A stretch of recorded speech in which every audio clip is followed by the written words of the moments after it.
¿Cómo están? Les damos la bienvenida a la entrevista de Senado Noticias. En esta oportunidad estamos junto al director ejecutivo de Chile Transparente, Alberto Prech. Alberto, ¿cómo estás? Hola Julio, muy bien, muchas gracias. Gracias por la invitación. No, gracias a ti por acudir al llamado de TV Senado en una semana clave donde no solo comienza la campaña de cara al plebiscito, sino que también sobre la hora salió la ley que va a normar justamente el gasto electoral y otros temas que también tienen que ver con la transparencia en el gasto, con la información del mismo. ¿Cómo ves esta norma? ¿Crees que entrega las garantías necesarias en cuanto a lo que se refiere?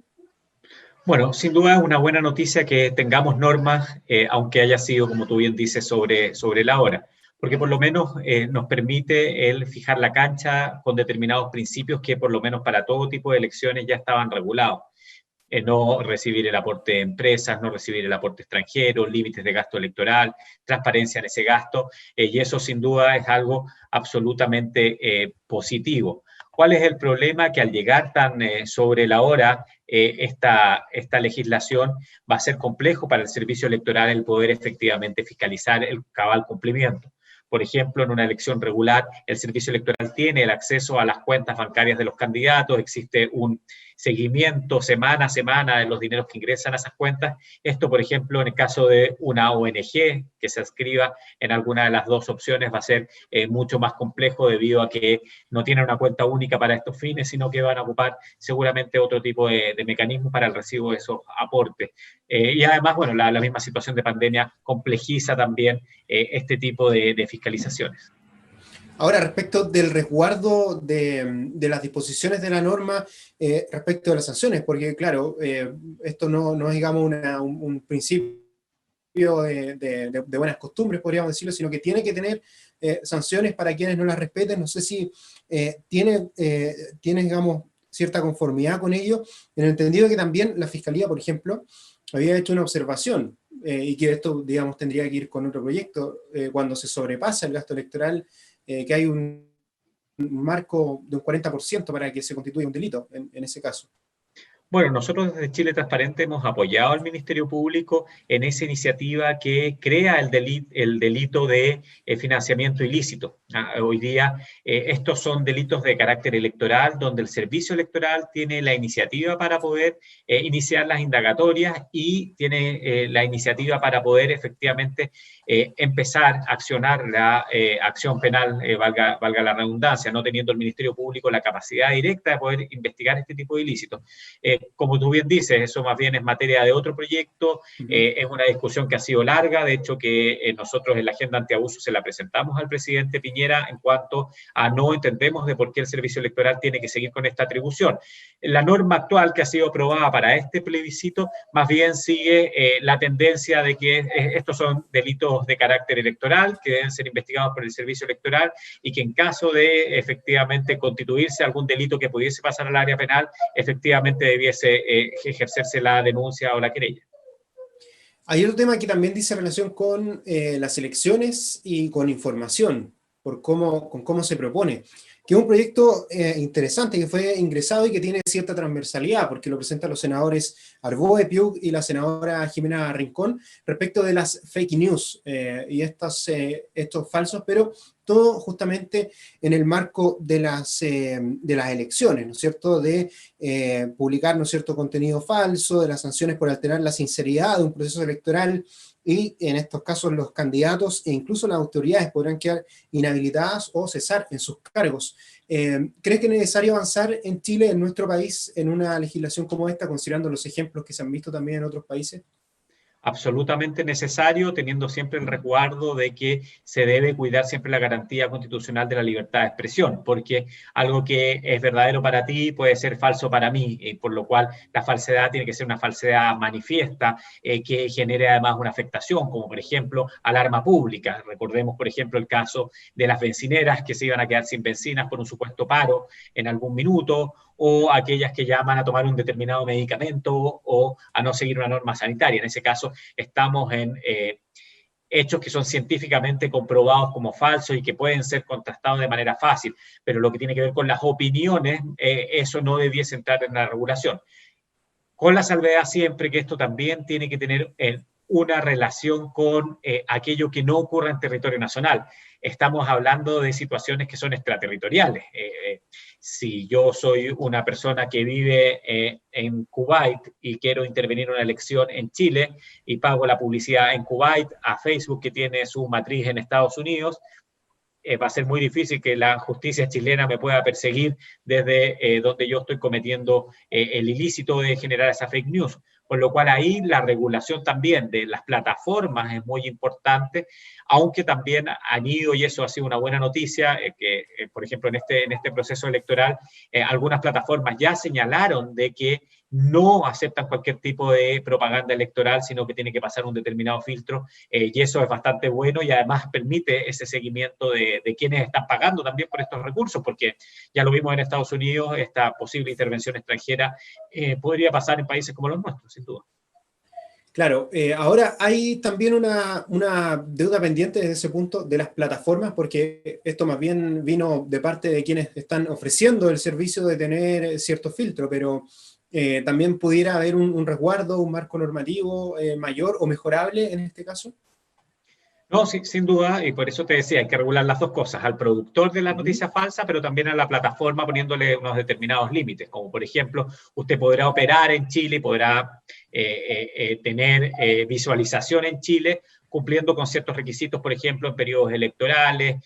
cuidando con cierta divulgación de noticias, etcétera, más allá de dejarlo esto solamente al arbitrio de la empresa. Y de hecho aquí podemos ver las diferencias. Tenemos en Instagram que, por ejemplo, no se puede publicar un desnudo, pero tienes Twitter donde uno puede encontrar pornografía explícita en la misma red social y sin ningún tipo de filtro. Y eso claramente debiese ser mucho más limitado, sobre todo también en el cuidado de otro tipo de valores jurídicos, como la protección del menor, como la misma identidad. Hemos visto casos escabrosos de personas que han sido denostadas por redes sociales, por conductas de su vida privada, pero que la gente podría calificar como apropiadas o inapropiadas, y claramente eso también debiese avanzarse hacia una regulación que pase de más bien de la injuria clásica, que es lo que hoy día tenemos en nuestro derecho penal, a estos tipos penales más bien que tienen que ver con esta publicidad a través de redes sociales que busca denostar a las personas. Alberto, quería llevarte a otro tema que también tiene relación entre el lado privado y el público y que tiene que ver más bien con la integridad pública. Hacia allá apunta un proyecto de ley que está en el Senado, que lleva un tiempo y que seguramente toma mayor relevancia cuando termine un gobierno, que en el paso de las autoridades desde un sector a otro, aquí también urge una mayor regulación. Bueno, se viene pidiendo desde el año 1994. En Chile uno de los grandes problemas que nosotros tenemos es efectivamente esta puerta giratoria mal regulada, que no significa que las personas que trabajen en el sector público luego no puedan rehacer su vida en el sector privado en sus experiencias, pero sí buscar que no exista un conflicto de interés en la toma de decisiones y que, por ejemplo, no se haga lobby mientras la persona está en el cargo para después ser recompensada con un cargo en una empresa privada. Y lamentablemente, cada cierto tiempo estamos viendo casos bastante notorios donde eso ocurre, y eso pasa por no tener regulación. Y tener regulación significará, por una parte, saber cuántos son los tiempos de congelamiento, es decir, que no se puede dar este tránsito, o también si va a existir un ente, como lo propone el proyecto de ley, que va a habilitar al funcionario público para dar ese paso de una manera que prevenga efectivamente este conflicto de interés de una mejor forma, sin llegar, obviamente, al extremo hipermoral, inaceptable de que la persona no pueda rehacer su vida, sino tendríamos solamente personas que hayan trabajado en el sector público y que jamás hayan tenido la experiencia del sector privado, y la verdad que es buena esta interacción también en cuanto a experiencia, aunque cuidando que la prevención del conflicto de interés, por supuesto. Claro, porque acá se da que pudiera ser un fiscalizador, alguien que tenía un rol fiscalizador en el Estado, pasar luego, y es algo que se da, digamos, en la actualidad, trabajar luego en un privado al que le tocaba fiscalizar anteriormente. Son situaciones como ese tipo de ejemplos particulares los que se buscan, porque además las decisiones que pudieran tomar en uno u otro lado tienen directa influencia, como dices tú, un conflicto de interés. Así es, y también, bueno, posible violación de secretos, etcétera. Uno, por más que diga, no voy a ocupar la información que conocía antes, es bastante difícil. Y obviamente la información en el tiempo va perdiendo relevancia. Existen casos en nuestra legislación actual que tienen esas prohibiciones, pero son casos específicos, como el del Contralor, como el de algunos superintendentes, como el caso de algunos fiscalizadores, etcétera, pero creemos que esta norma debe ser mucho más general y a eso es lo que apunta este proyecto de ley de integridad, que lamentablemente ha ido avanzando muy lento y esperamos que se retome, y que no se retome porque estamos conociendo más casos, sino que se retome porque existe una necesidad de que este paso sea un paso regulado. Vuelvo a insistir, esto no se trata de la prohibición, no existe ninguna legislación del mundo que prohíba a un funcionario público luego rehacer su vida en el sector privado. Lo que sí se hace es que existan periodos de congelamiento donde ese paso no se pueda dar, por supuesto con los resguardos a sus ingresos, y por otra parte también autorizaciones por parte de un tercero, que puede ser una comisión especial, la Contraloría General de la República, o como lo propone el proyecto de ley, la alta dirección pública. Estamos junto a Alberto Prech, director ejecutivo de Chile Transparente, conversando varios temas, el plebiscito, las normas que han venido, las que están por venir, otras bien interesantes, hablamos de fake news, también sobre la integridad pública, lo que conversábamos recién, pero también está el tema de la información pública. Hay un proyecto también en el Senado que está, de hecho, con suma urgencia y que justamente también busca hacerse cargo de una necesidad de mejorar el acceso, de dar mayores garantías, incluso de crear direcciones especializadas en la transparencia y en la entrega de esta información en diferentes órganos autónomos del Estado. Sí, bueno, la ley de acceso a la información ha cumplido 12 años, ha sido un cambio muy importante para el Estado chileno, la relación entre ciudadanos y Estado gracias a esa normativa ha cambiado, pero a los 12 años evidentemente se empieza a ver que hay fatigas de material importantes. Una de ellas es que no tenemos un sistema integral, es decir, dependiendo del poder del Estado, la calidad de la información a la cual tú vas a acceder.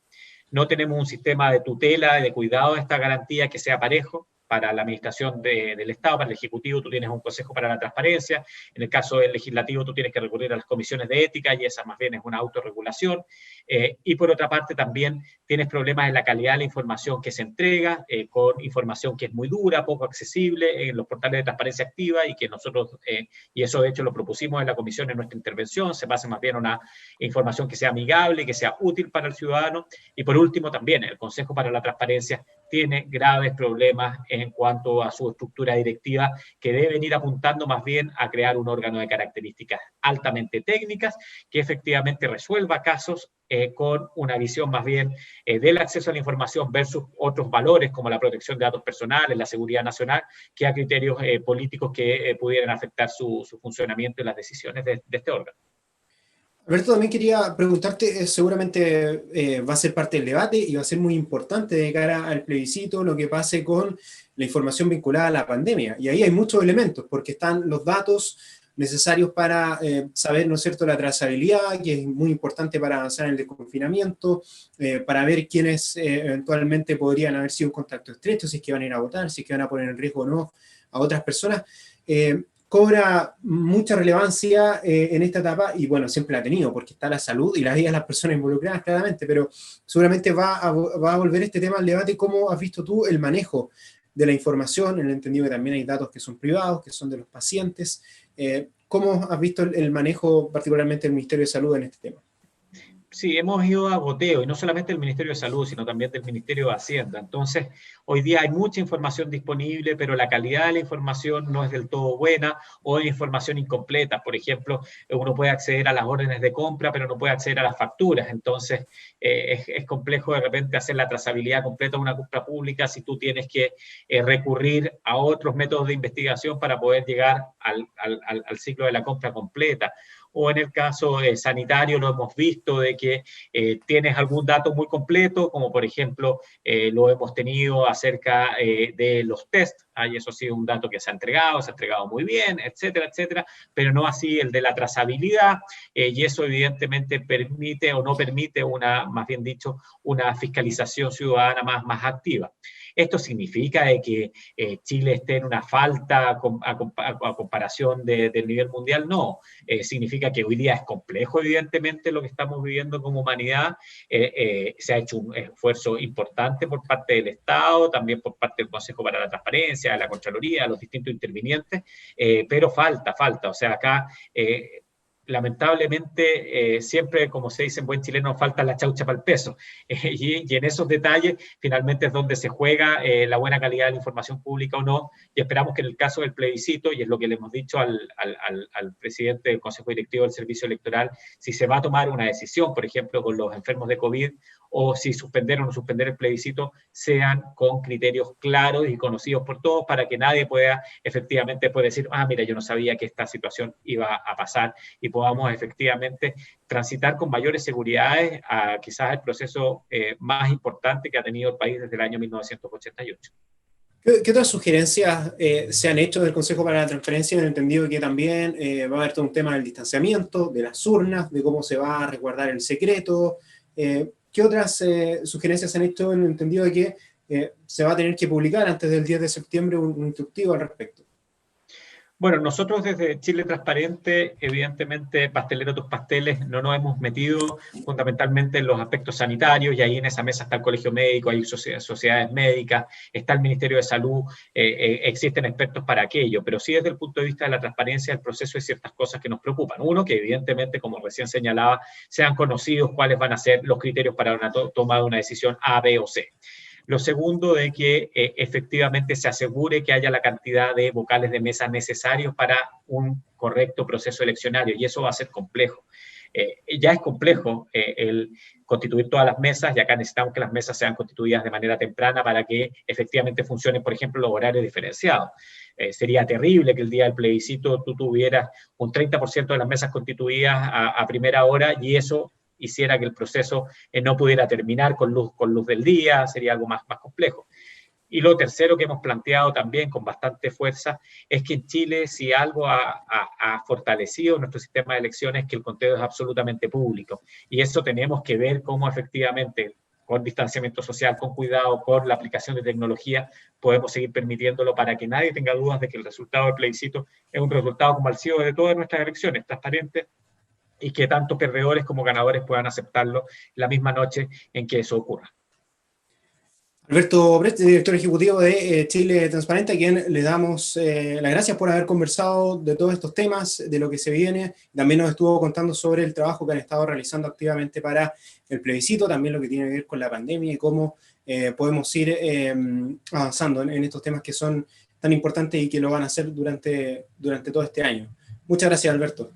Muchísimas gracias, y invitarlos a todos a que, si encuentran irregularidades en el sector público, ingresen a www.denunciacorrupcion.cl, un sitio anónimo, encriptado, con todas las seguridades, para que juntos podamos combatir este flagelo de la corrupción.